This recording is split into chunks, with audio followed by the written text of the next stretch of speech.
Welcome to the Carriker Chronicles, the People Show. Checking the pulse of Husker Nation, brought to you by DPS Concrete Construction. Check them out at dpsconstruction.net. I got a special guest with me today, but during this bye week, I've got a whole lineup of phenomenal guests. All right.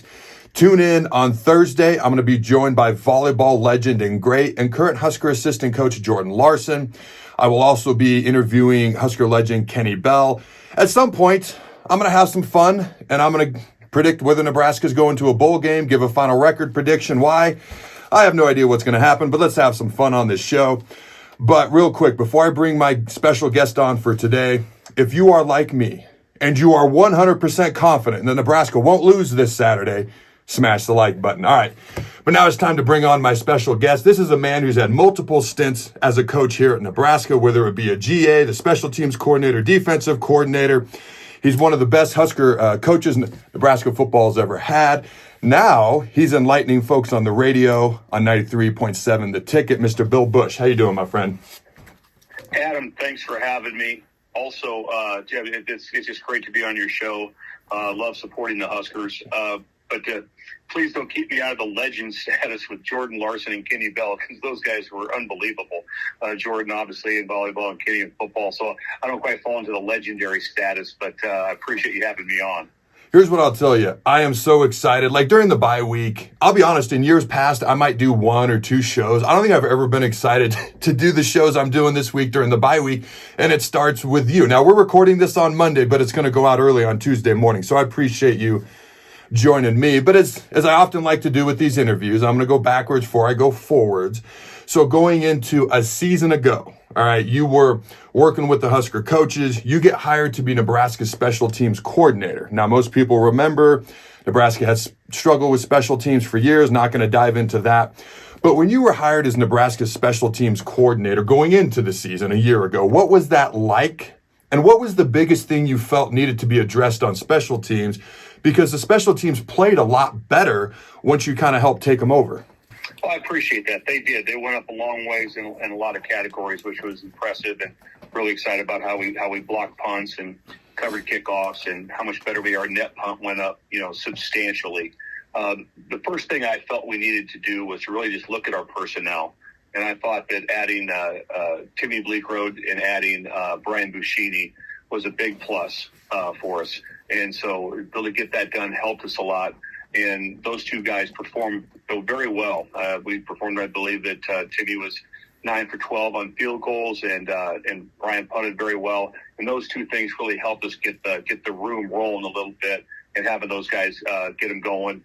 And it's carried over this year. I know Coach has done a great job with those guys this year also. So, as we know, Scott Frost was let go after 2 games into the season.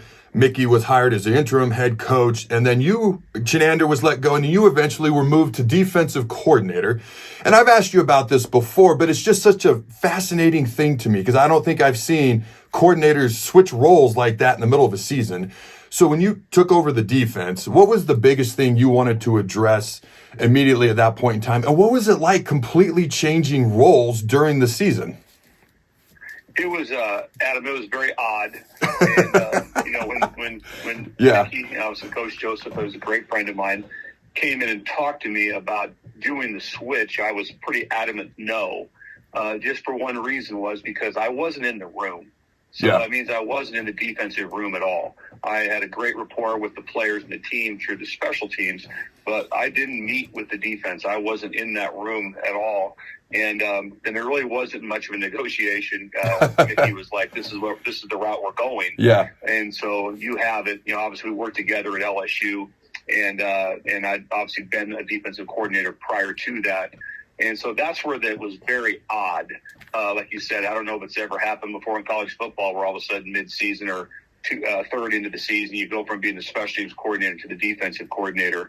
So it was a very interesting dynamic to get done at that time.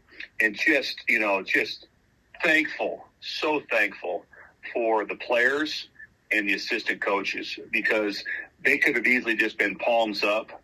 What are we doing? How is this going to work? And so the coaches did the first part of being outstanding. And then the players were so bought in to what we were doing.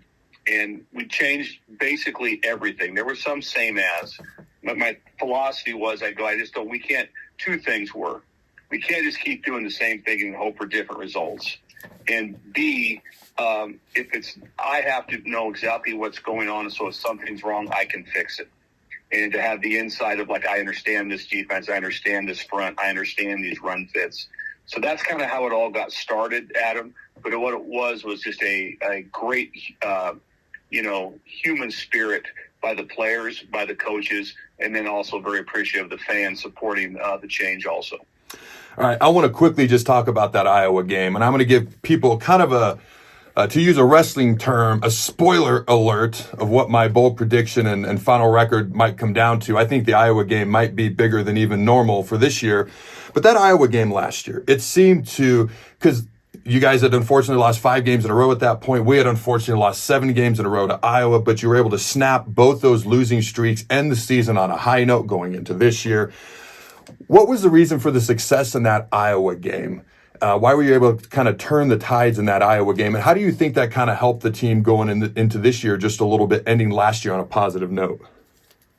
Sure. We'd had several good showings prior to that against Wisconsin, against Minnesota, different teams, and had played well defensively and just hadn't come up on the right end of things. But the thing that stands out the most, Adam, was with that game was I was fortunate enough a few years ago to win a national championship while coaching safeties in the nickel and the dime at LSU.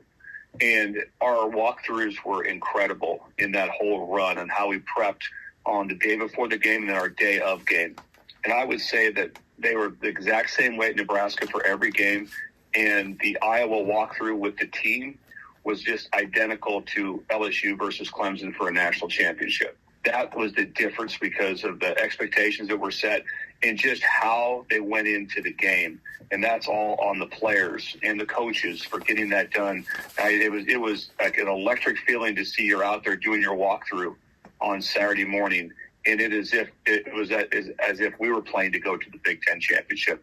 And then it just carried over throughout the game with extreme effort.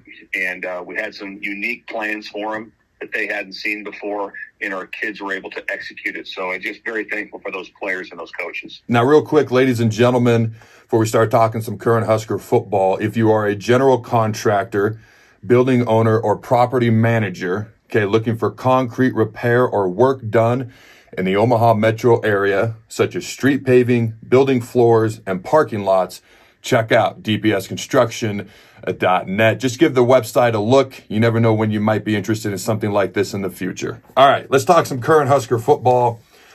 In your opinion, because I'm always intrigued by things that are unique. The 3-3-5 defense is unique. It is growing in popularity throughout the sport of football. Rhule even said he tried to incorporate it when he was with the Panthers in the NFL at one point.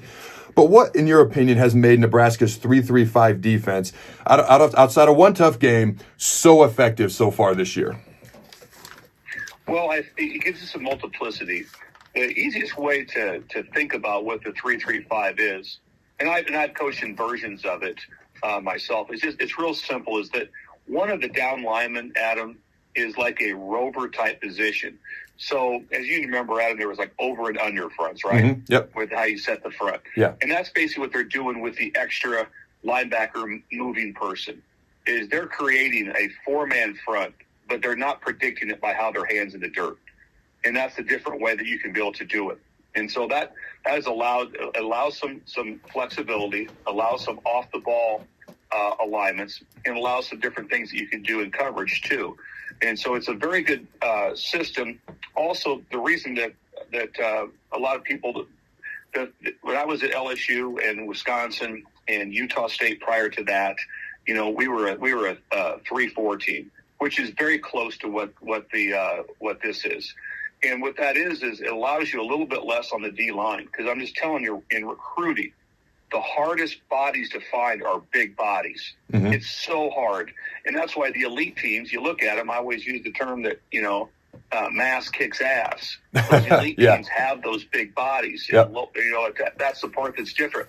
Well, you don't have to have, you can get by with 3 instead of 4 of them maybe. Mm-hmm. And then build to add things so you can create some confusion and some different looks with with the 3-3-5. So Tony's doing a great job. Coach White's doing a great job with that.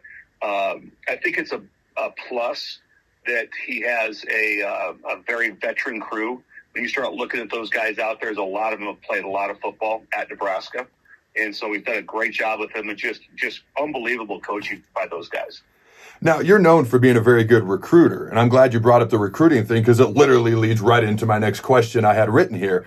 Let's just pretend for a second that you're the head of Nebraska's recruiting department right now.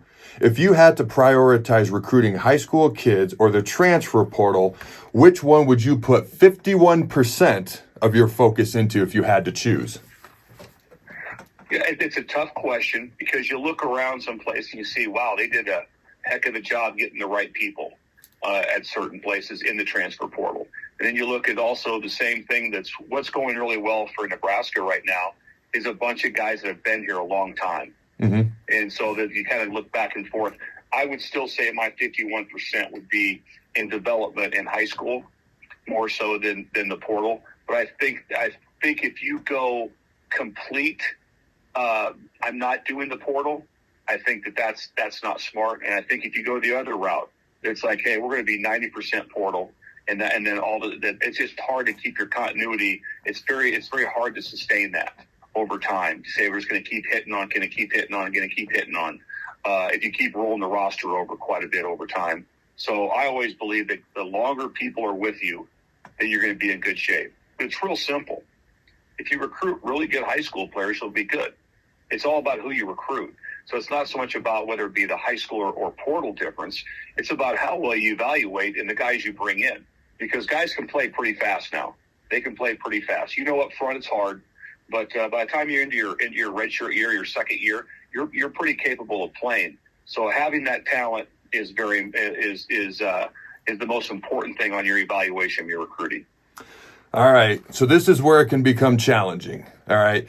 And I always say on my show, I try to be as unbiased as I can. People know I grew up a fan. I played. I'm a proud alum. I have personal relationships with people that I now have to talk about on this show. So I'm going to put you in that same predicament, which you do all the time on your show. All right. But here it is. If you were to give Matt Rhule and his staff a midseason grade, what would it be? Oh, midseason grade? That's hard. It's really hard for me because I've been in the other side of the room, so getting grades by midseason, I don't want to roll my eyes at you, Adam, a little bit. Yeah, I get it. But I understand it's a good fan-based show, so I understand that. I would put him at a B to B plus. D to B plus. I think I imagine they would probably rate themselves somewhere. They might rate themselves a little lower, maybe some things because their expectations are so high. But I would put them in that category right now because they're in position right now. They're still going to be in great position in my mind to still win the West. And so I think that to be mid-season, and you know that if you play well these next two games against opponents, which you should play well against, then you're going to be in a great spot to still be able to win the West. So I'd give them a B to a B plus.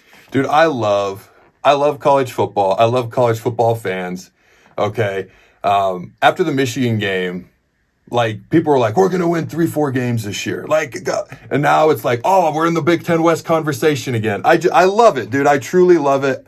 It's entertaining to me, and I'm a part of it. So it's all good. My next question for you is this, and you kind of sort of addressed it a little bit here, but what in your mind are realistic expectations for the Huskers for the rest of this season? Well, I would say this. I don't think they're going to be more than a 3-point difference in every game as far as if there's a line, -3, +3. They don't play a team coming up where it's going to be, how do we beat these guys?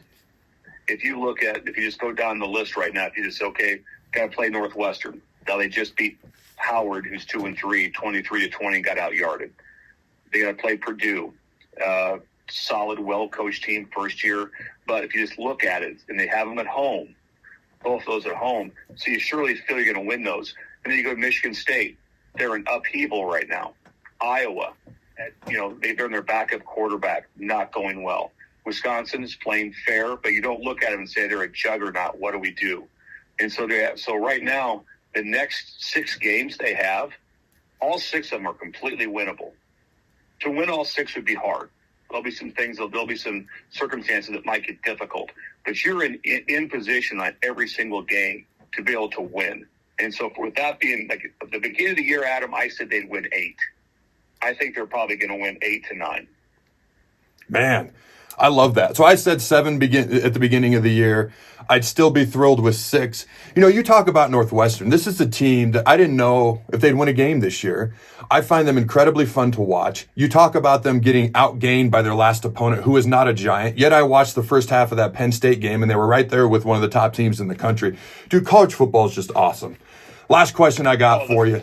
Go ahead. It's incredible the stuff that goes on from week to week. It's the best reality TV show there is. It never disappoints. There's never a Saturday where you go, oh, that was just okay. Doesn't matter. It's incredible. Reality. I never thought of it that way. I love that. It's a reality TV show.